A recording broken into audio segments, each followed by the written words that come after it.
This is down for the second time. 3 knockouts. Rule will be observed in this championship fight. Elimination championship fight.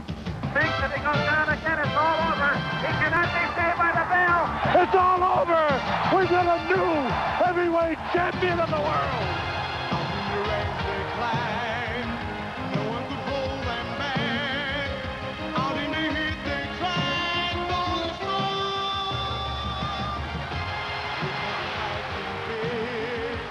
They gave us hands of pride. When the world by hand meant to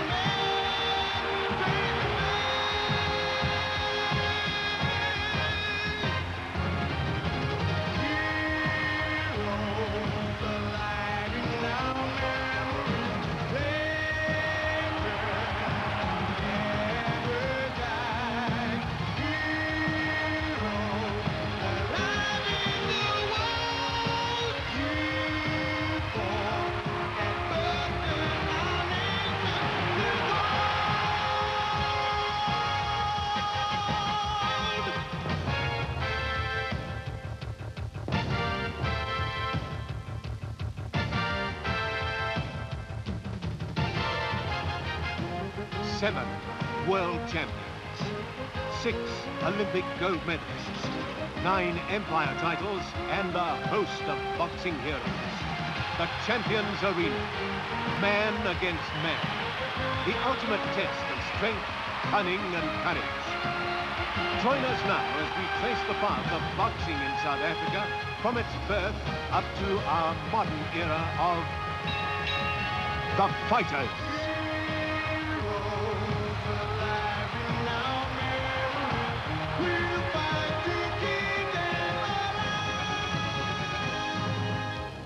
In 1969, Pierre Fourie, a young, up-and-coming fighter, took time off to visit one of his most illustrious predecessors.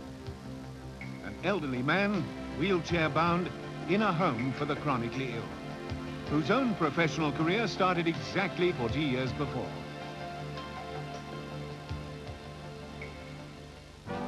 Donald Dinnie McCorkindale, one of the most successful heavyweights ever to come out of South Africa. He had an impressive amateur career, winning the British Amateur Championships in 1926 by beating 3 opponents on the same day.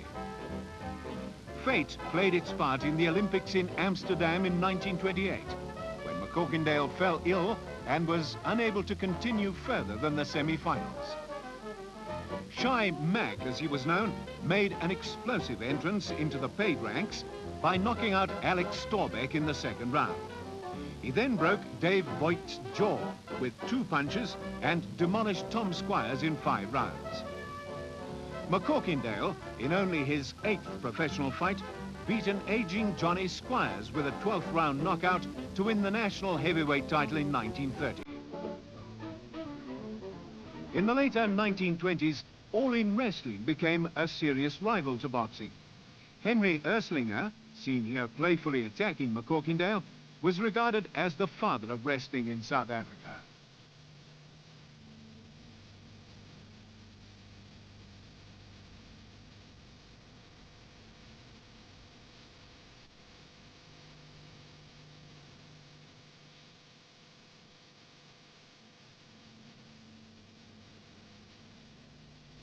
The rise of boxing stars like McCorkindale himself, and later Laurie Stevens and Ben Ford, restored boxing's popularity, and the 2 sports have been able to coexist ever since.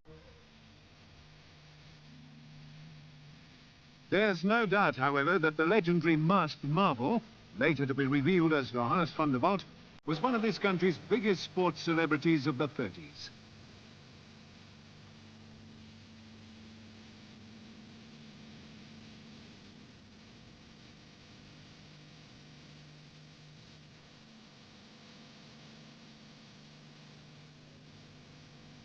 He later became a controversial political figure during the turbulent World War II years. His anti-war stance led to his tragic shooting in 1942. McCorkindale left to campaign in England in 1931 and won 4 of his first 5 fights on knockouts. He was then matched with Larry Gaines, the Empire champion. Against all expectations, McCorkindale fought a draw with the title holder. A rematch was arranged, and it turned out to be a fight often described as one of the most thrilling in boxing history. McCorkindale came back from the brink of disaster to lose on a close points decision. Don's next opponent was the Italian man-mountain Primo Carnera, destined to win the world title a year later. Here, Carnera defends his title against Tommy Loughran, a masterful boxer from the United States. When Primo can get Tommy in a corner, he clubs and mauls away, trying to wear down the smaller man by sheer power. Loughran has taken some solid punches. However, Carnera usually scores only when his opponent is more or less stationary. McCorkindale was the first man ever to go the distance with the ambling Alp. He lost on a points decision.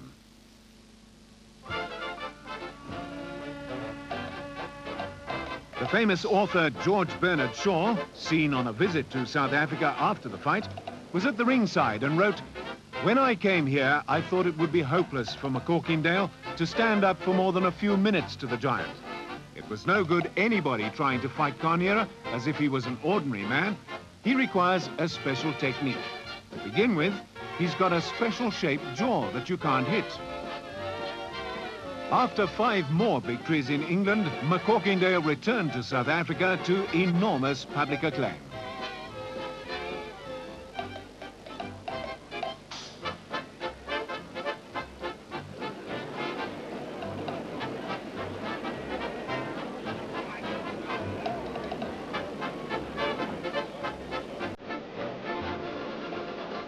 McCorkindale was then matched in a bout which was billed as a world title eliminator. His opponent, William Lawrence Stribling, a world-famous 27-year-old fighter who to this day is regarded as one of world boxing's immortals.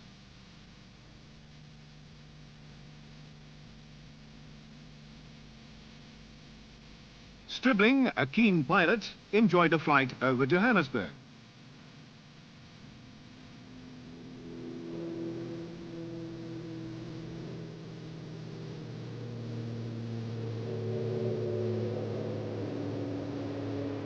Stribling's charming personality captivated all who met him. Here he's seen with his family.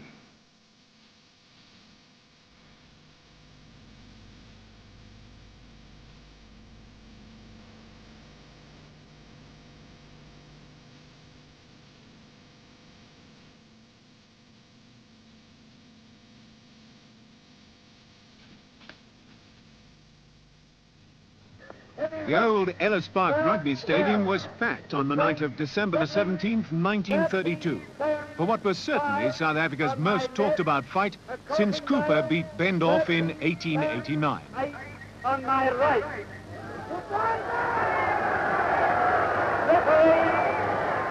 Referee Major Wilkinson.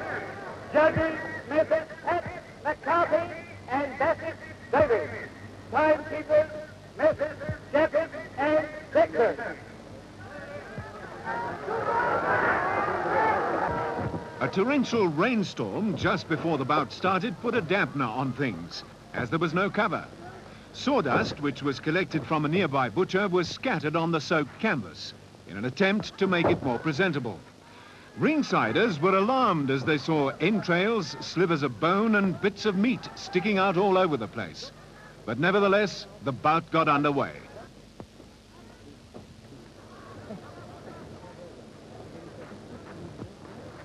Stribling, who'd started boxing as a bantamweight and had fought in every division up to the heavyweights, had had over 270 bouts at this stage, of which he won 126 on knockouts.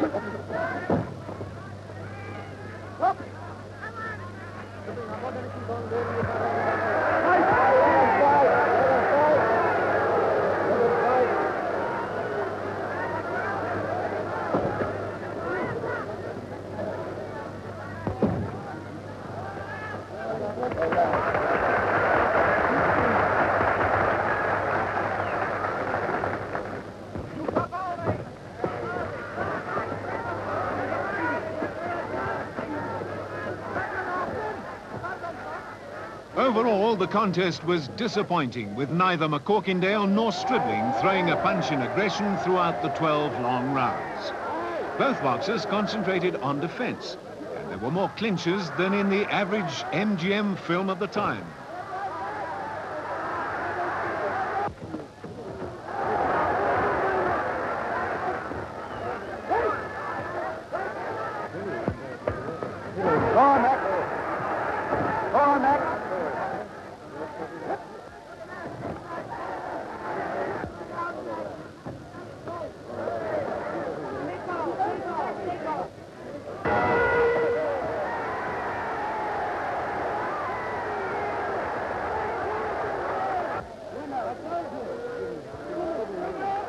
Stribling won the bout on points.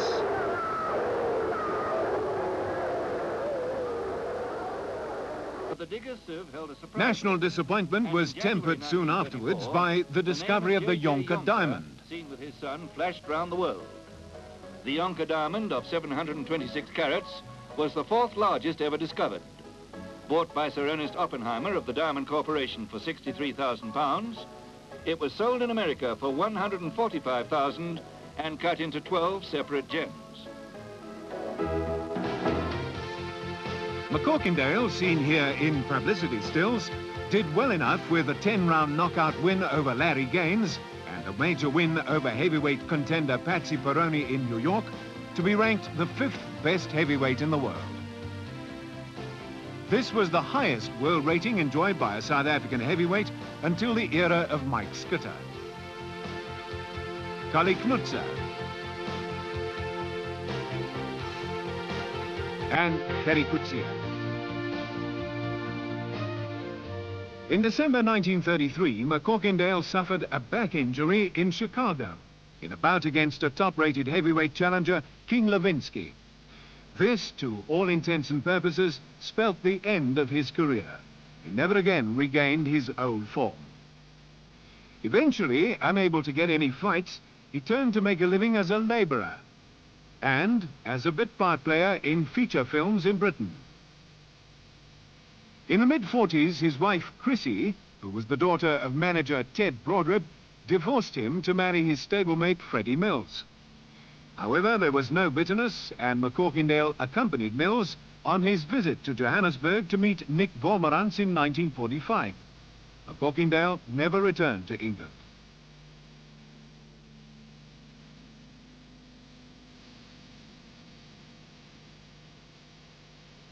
Crippled by arthritis, he died 1 week before his 65th birthday in 1970.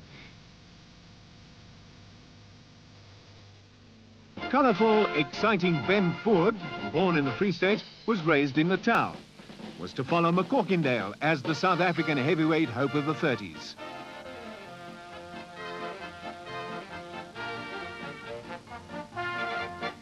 He was a natural sportsman, outstanding as a rugby player, athlete and swimmer. As a teenager, he worked as a lifeguard on the Durban beaches. In 1932, Ford turned to professional boxing, and after a dozen fights in South Africa, he campaigned in England, winning 7 out of his 8 fights. His only defeat was at the hands of the Empire champion Jack Peterson, who stopped him after 13 brutal rounds. He returned to South Africa and overpowered Billy Storm in Cape Town on the 25th of June 1934 for the vacant heavyweight title.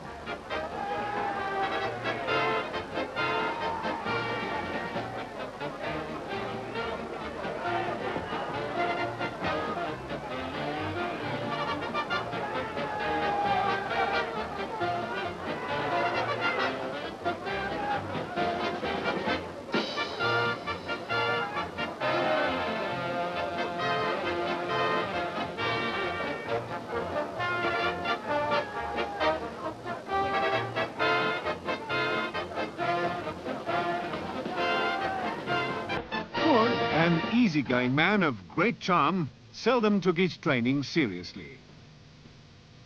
Physically, he was perfect, ideally equipped to be a great heavyweight, but he was rarely motivated enough to fight to his true potential. After beating the likes of Larry Gaines and George Cook, Ford neared his peak and British promoters took him seriously. Tommy Loughran, the former light heavyweight champion of the world and one of the most skillful boxers of all time, was well beaten by Ford, causing something of an upset. This victory earned Ford a return with Peterson, the one opponent he really wanted to beat.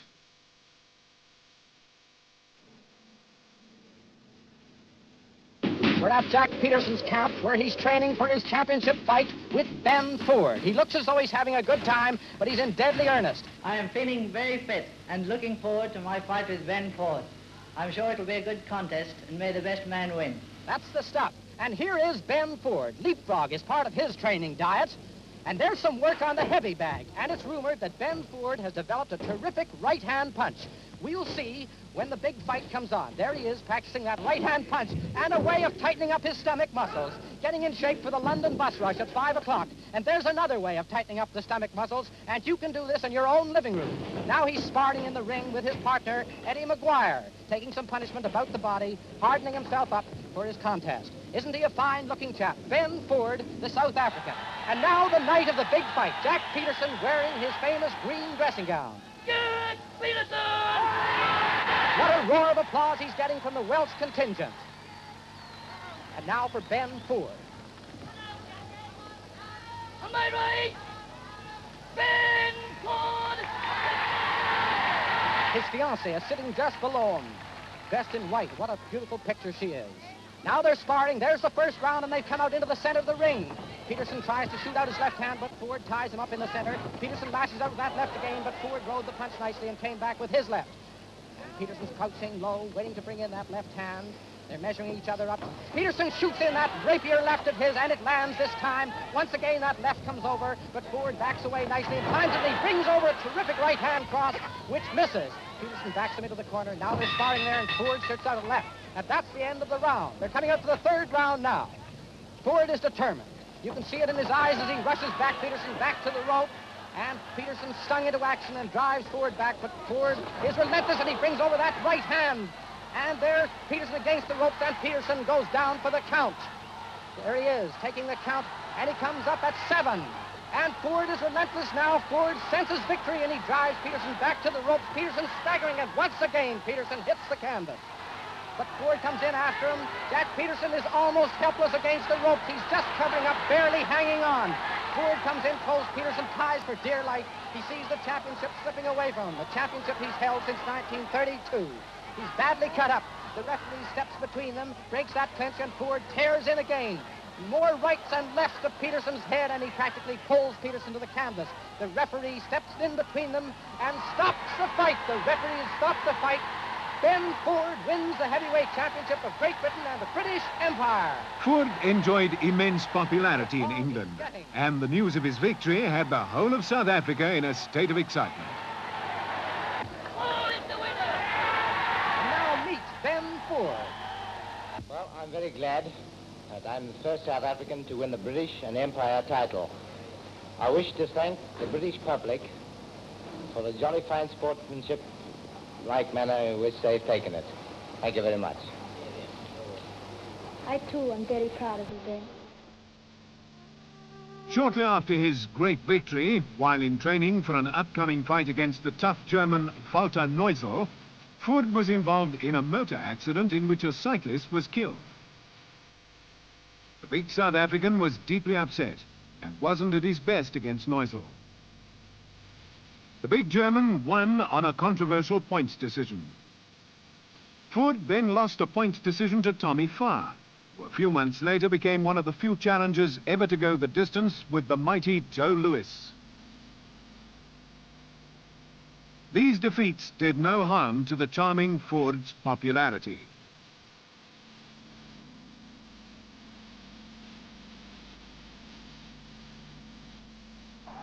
He was matched with the former world champion Max Baer, seen here demolishing Primo Carnera for the world title. Follow through and again punches the giant to the rope. Carnera's one thought is to get away from Baer's lethal punches.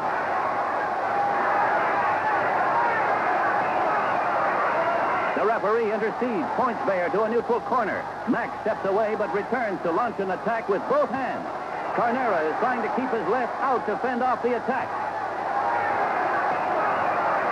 The champ went into the ring. Bayer moves in and explodes with both hands. Carnera goes down, pulling Bayer with him. It's like a wrestling match. Max is all over the giant.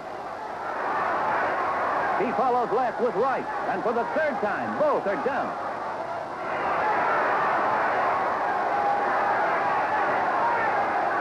Carnera does better midway in the fight. Max uncorks his right-hand bomb, and Deplene's in trouble again. As the referee moves to stop the fight, the crowd protests, and Bayer's seconds yell, "Let him fight!" Bayer moves in with the right and the left and sends Carnera to the canvas again.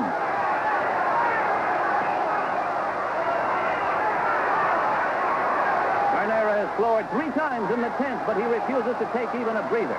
He has heart, but Carnera is up against Max, the giant killer. In the 11th, Max knows he has the clown in his grasp as he pounds away. An overhand right sends Primo down for a 2 count. That's the 12th time Carnera has gone down. Bayer follows up his advantage, but watch. As they break, Carnera speaks to the referee. He's had enough. Max Bayer is the new world heavyweight champion. Ford continued his happy-go-lucky lifestyle, and on the night of the fight was more interested in the prospects of the young South African golfer Bobby Locke than in his dangerous opponent. Ford made a grave mistake by being unprepared against one of the deadliest punchers of all time. He was unfit and met Bayer with courage alone.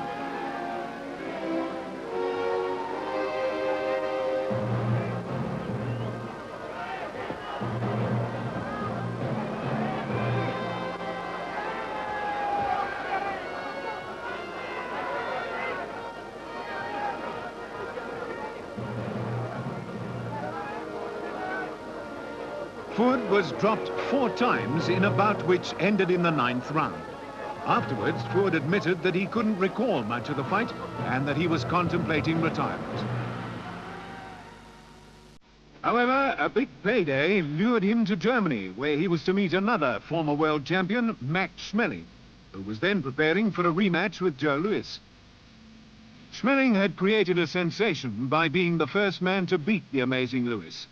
He was to be the only man to accomplish this feat over a period of 12 years. Ford was officially welcomed to Germany by Adolf Hitler. He gave him a beautiful sketch of a schooner in full sail.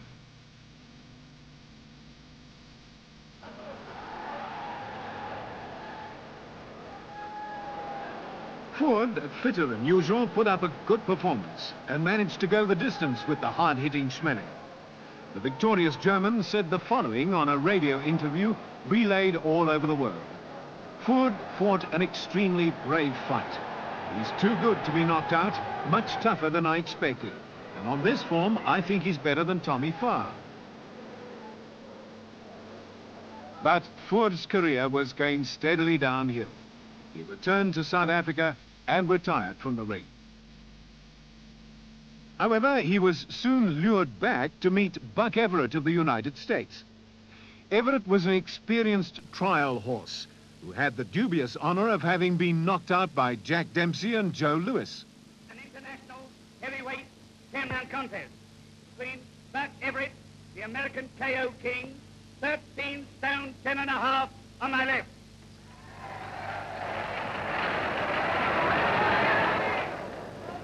And an old friend of ours, very welcome back to South Africa, Ben Ford, the South African, the ex-British Empire heavyweight champion, 14 stone 8 on my right.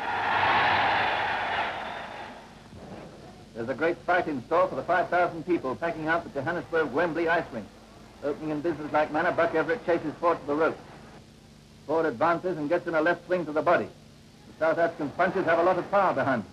Everett looks for an opening and then jumps in with a left and a right.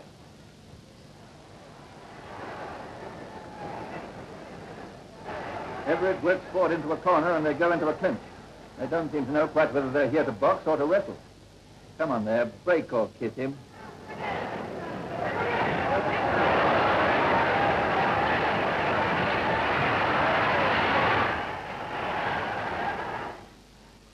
Break, gentlemen.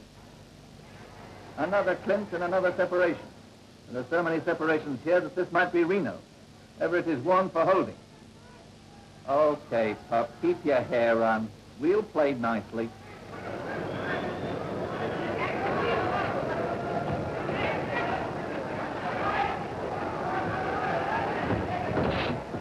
Ford hits the canvas. He's soon up, though, and the referee dusts off his gloves. Everett gets in a left and then a right, and then they're in each other's arms again. And there's the gong. It was a great fight, both men putting up a good show. The winner is Ben Ford. After the fight, we asked Ben to say a few words to you, and here they are. He's a grand fighter, this Buck Everett, and I'd love to meet him again. It was such a... Thank you very much. Ford went on to outpoint his young fellow South African, Jimmy Britt. Britt, who'd made an excellent start in the pro ranks, was one of several South African boxers whose careers were ended by the Second World War. Another who suffered the same fate was Tommy Bench, who just outpointed the rapidly fading Ford for the national championship when the war put an end to all sporting activities for 5 long years. Ben Ford, described as the handsome swashbuckler from the Dark Continent by an American sports writer, died in a shooting accident at his home in Auckland Park on September the 27th, 1942. He was 29 years old. One of Ford's most interesting contemporaries was Roby Leibrand, a strong-willed heavyweight who won the South African title after Ford had vacated it. While a member of the Springbok Olympic team in Berlin in 1936, Leibrand was so impressed with Adolf Hitler that he became a staunch supporter of the Nazi regime. As a professional in South Africa, Leibrand demolished all opposition, but he failed hopelessly in international competition.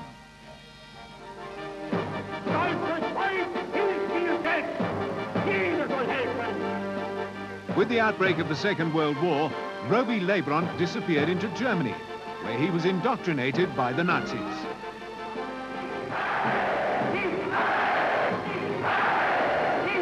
He returned to South Africa during the war with a secret mission, reportedly to assassinate General Jan Smuts and to undermine the South African war effort.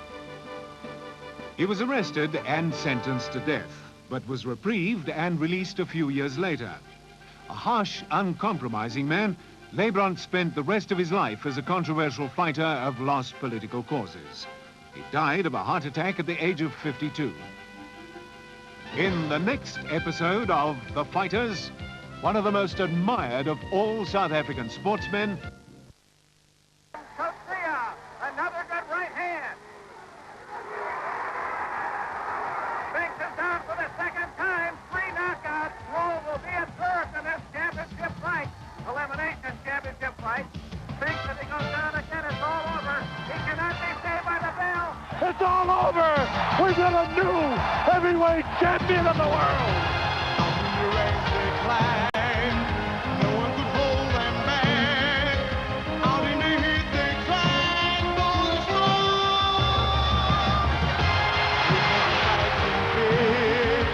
They gave a hand of pride. When the world by hand man to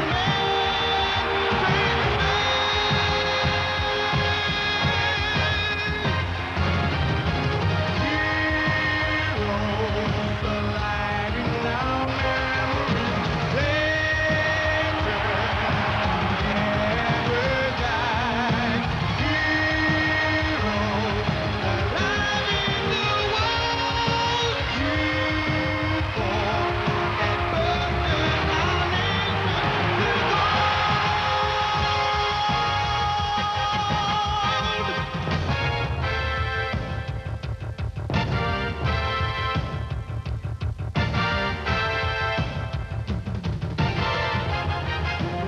7 world champions, 6 Olympic gold medalists, 9 Empire titles, and a host of boxing heroes. the Champions Arena. Man against man. The ultimate test of strength, cunning and courage. Join us now as we trace the path of boxing in South Africa from its birth up to our modern era of the fighters.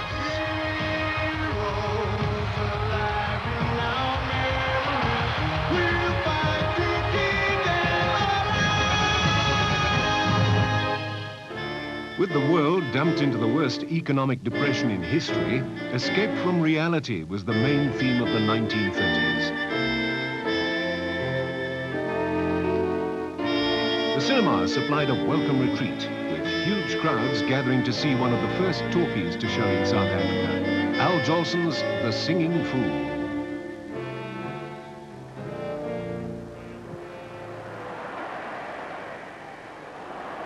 The popularity of sport in the 20s continued into the 30s, with rugby springboks like Boy Lowe and Darnie Craven establishing themselves as greats in South African sports history.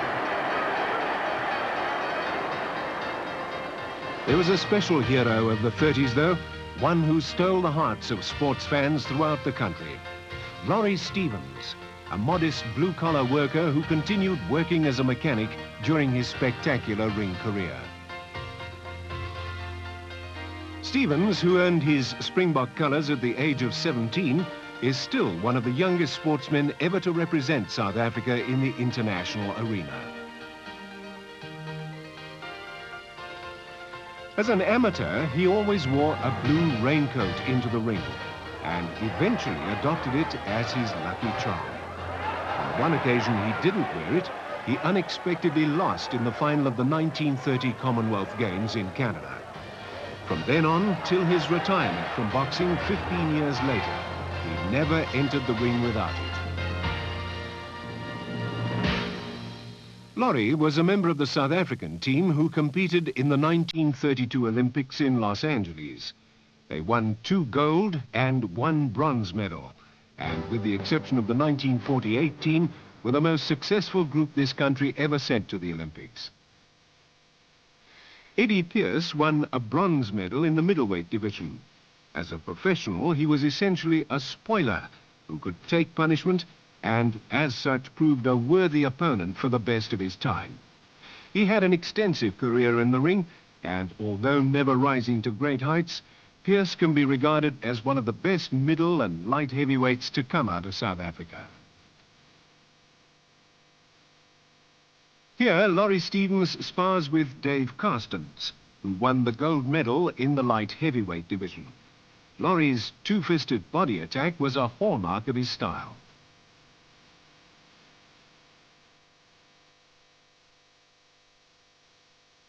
As a professional, Carstens scored several impressive wins, including a points decision over future heavyweight title challenger Tommy Farr.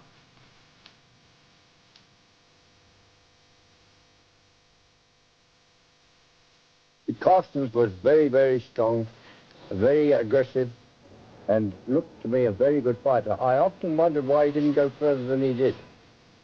But Carstens lacked guidance as a professional. His career soon petered out and he retired. Acclaimed as the most outstanding boxer of the 1932 Olympics, Laurie Stevens was an all-action fighter with no frills in or out of the ring. Laurie always treasured the memory of 100,000 people cheering as he was awarded his Olympic gold medal. For all his many triumphs in the professional ring, his Olympic victory remained the proudest moment of his life.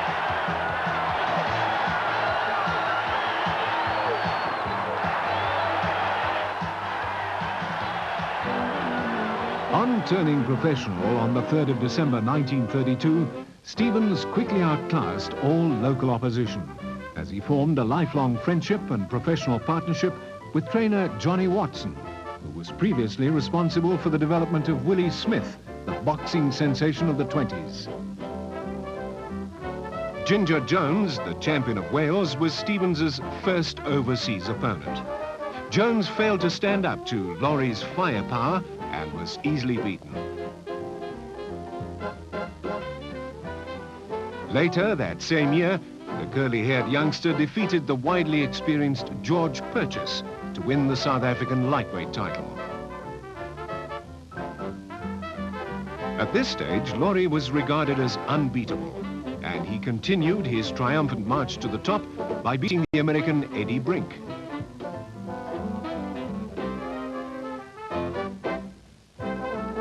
The Italian Saverio Turiello played a form of golf on the run as part of his training. He twice managed to go the distance with Stevens, but lost on both occasions.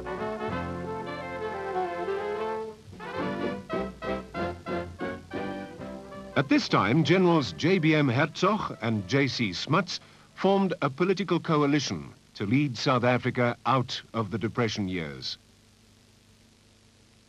A craze for physical fitness, health and beauty gripped the nation.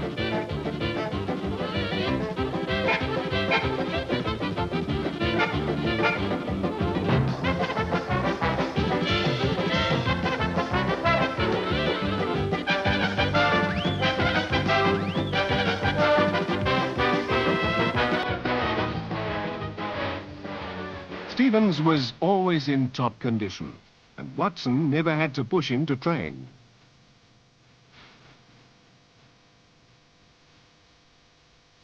Wesley Raley was beaten in 2 successive bouts, earning Stevens a rating among the top 10 lightweights in the world. Stevens was to remain in the Ring magazine's authoritative ratings for the next 2 years.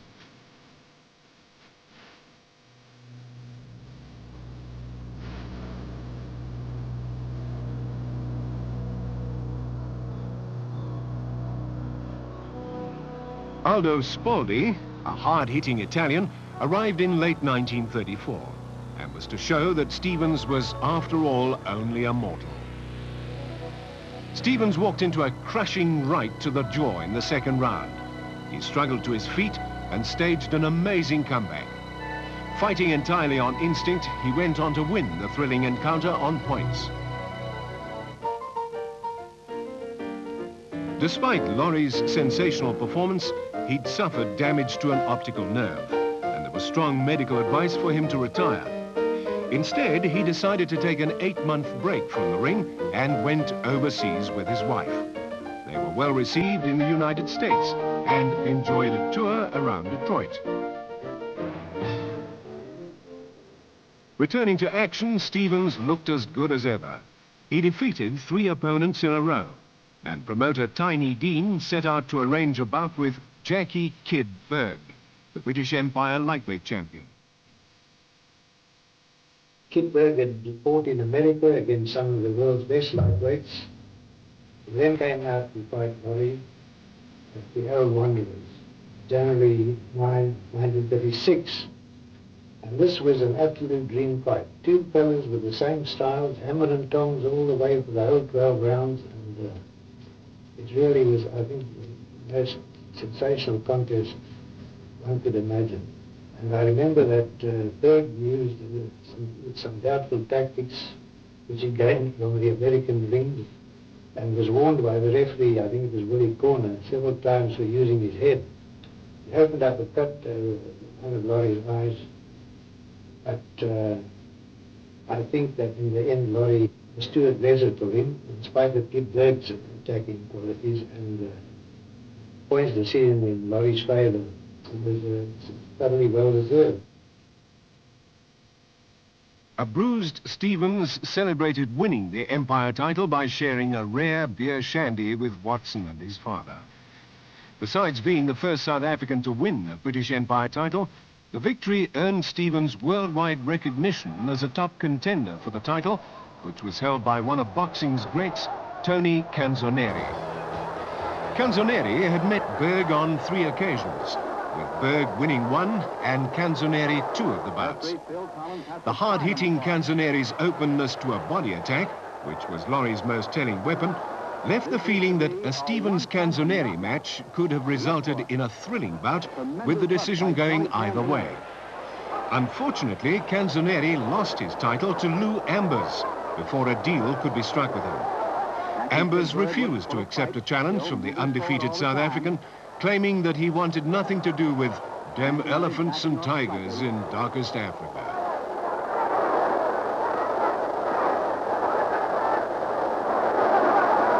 Good right hand by Cantoneri. Berg may have been hurt. He's recovered now. A left and a right, and down goes Berg. To keep busy, Stevens took on another experienced American, Phil Zwick. Laurie beat him in a hard-fought 10-round battle. Tiny Dean, in the meantime, during a personal visit to the States, secured the services of P.T. Saran, the world featherweight champion. The Saran-Stevens non-title fight is rated as one of the best and most dramatic in our boxing annals. The hard-hitting Saran caught Stevens with a solid punch in the first round and dropped him. Stevens rose groggily and fought back bravely. He had amazing stamina and recuperative powers, Laurie. So much so that when it came up to the 12th round, I believe one judge actually had Stevens a point ahead and the other had them even. The fight ended with a knockout for Saran in the 12th and last round. Freddie Miller, the man Saran had beaten for the featherweight title, was in South Africa at the time. Dean couldn't let the opportunity slip and duly arranged the first ever official world title fight to take place in South Africa and became the first South African to referee a world title fight.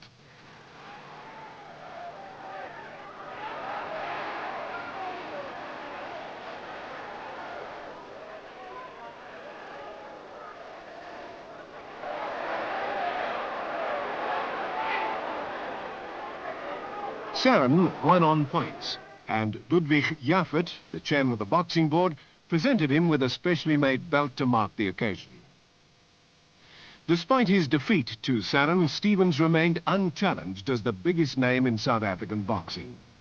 He moved up to the welterweight division and won the national title by beating Ted Braun over 12 rounds. 1939, and South Africa went to war. In the deserts of Africa and many other campaigns, our men fought with distinction. The war interrupted Laurie's career as professional boxing was suspended. Laurie joined the army and served in North Africa and Italy. Back home, the nation was mobilized. Prepared from domestic services for fighting services. In Johannesburg, foraging parties of Boy Scouts and Girl Guides and members of the Boys Brigade are out early in the day, and a continuous stream of assorted articles is soon flowing to the various dumps. The first day's haul amounts to more than... Hierdie keer bly Lekkie op die grond vir die volle telling. 'n Heerlike boks aan. Al die kerels het die vertoning ten volle geniet. After the war, Stevens, who was now well past his prime, continued to box and topped the bill in the first major post-war bout. His opponent, Alf James, a cunning fighter who went on to win national titles in 3 weight divisions.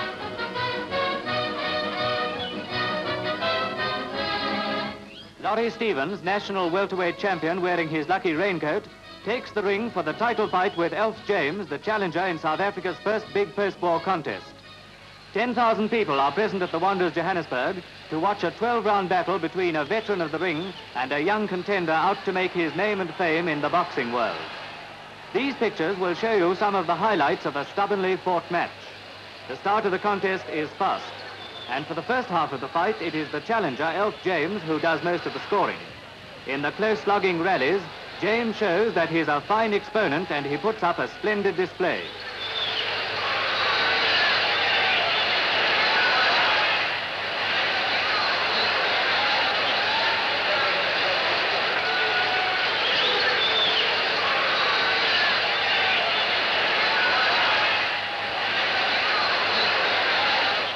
But Laurie Stevens shows his supporters that he has lost none of those clever jabs to the body, which win him many points and wear down his opponent. With half the fight gone, James is slightly ahead on points. But just as the first half went to James, so the second half belongs to Stevens.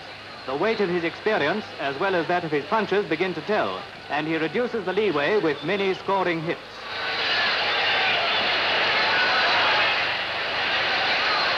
With neither man able to land a knockout blow, the contest becomes a trial of stamina, with both contestants showing obvious signs of fatigue from the sustained battle. However, we get a glimpse of the old Laurie, who rallies and attacks fiercely. But James hangs on to play the defensive role in the final stages of the bout. The result, a draw, and Laurie Stevens retains his title. He becomes the first holder of the Heilbronn belt to defend it successfully. A great display by two fine boxers. Alec Hannon was a brilliant prospect in 1939, and the hope was there that he'd establish himself as a world beater come the war's end.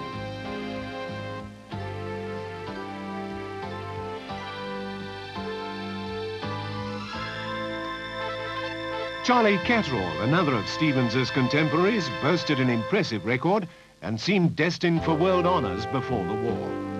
Resuming his career in 1945, he was a spent force. Both Catterall and Hannon's careers never got off the ground again. Eric Boone, a serious world title challenger in pre-war years and one of the hardest hitters ever to visit South Africa, arrived in Johannesburg to meet the older, ring-worn Stevens.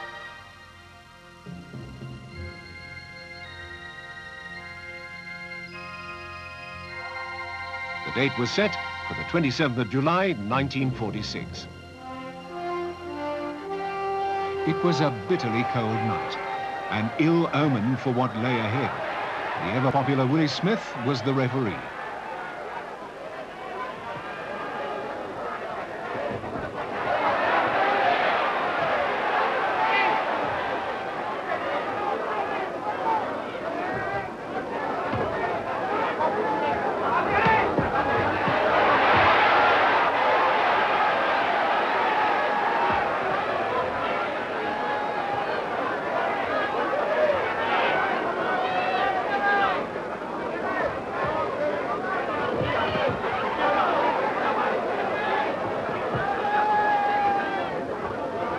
It was evident that Laurie, although as game as ever, no longer had the speed, which, along with his two-fisted body attack, had set him apart as one of the top lightweights of the era. He did, however, display the courage and never-say-die spirit for which he was famous.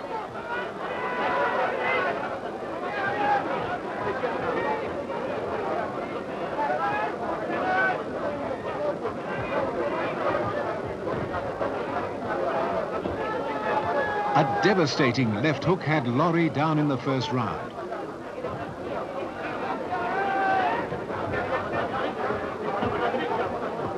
He rose at the count of 8. His face smeared with blood, Laurie came back strongly and appeared to gain the initiative.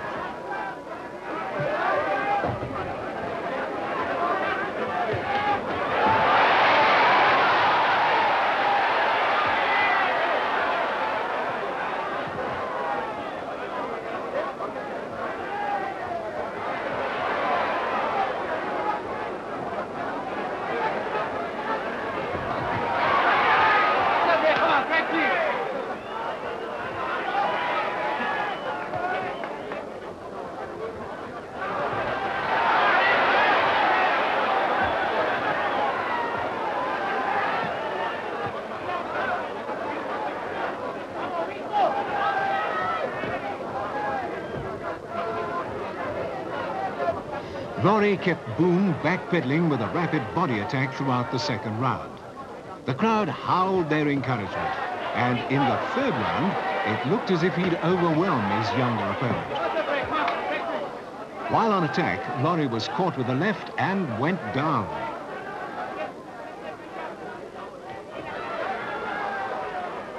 Stevens rose groggily to his feet. Referee Willie Smith was slow in keeping Boone at bay, and two cruel blows were landed which ended the contest.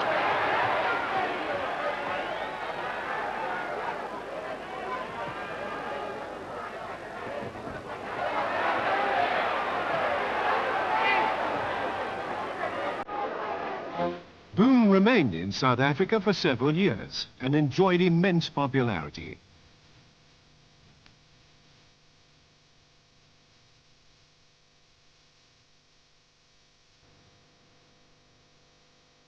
He also lent his hand to acting, performing the lead role in a stage production entitled The Golden Boy. He was subsequently regarded as an adopted South African.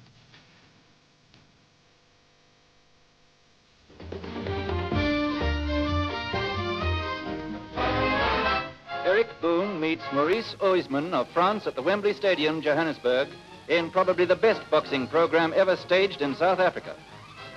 The two men are equally matched in weight. The last time they met, Oisman was leading on points until Boone managed to get in and pretty near kill him. This meeting promises a needle match.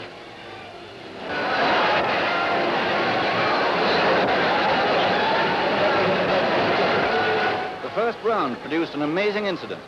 The Frenchman is down, and through not understanding English, he's counted out and the fight awarded to Boone. But Boone sportingly asks for the fight to continue, and with the sanction of the Board of Control, it goes on. There's still plenty of fight left in the Frenchman.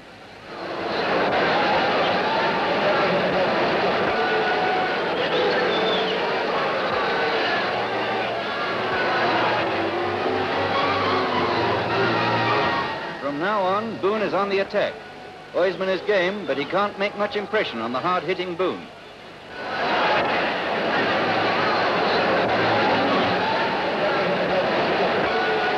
Boone's hooks with both hands are devastating, and the Frenchman is down again. He's plucky, he gets up, and Boone goes after the kill.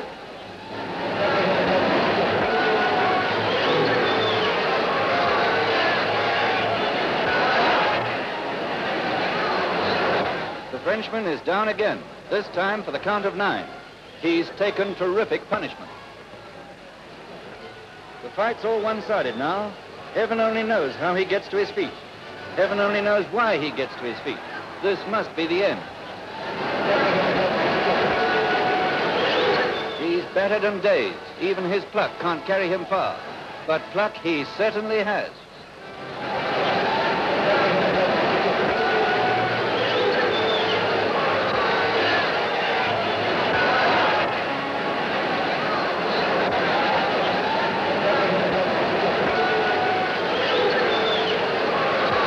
Once again, he hits the canvas, and referee Willie Smith very rightly stops the fight, and the verdict goes to Eric Boone on a technical knockout.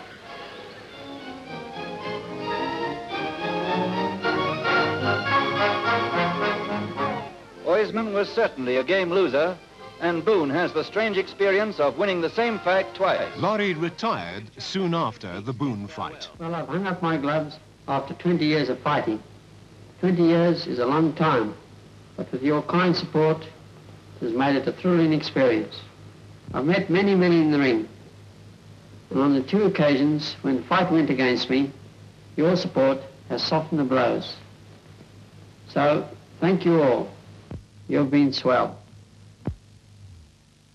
Lightweight champion in 1935, and then into the welterweight championship in 1945, our one and only Laurie Stevens.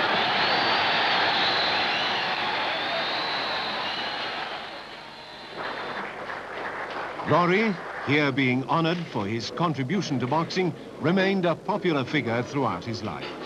He died in 1989.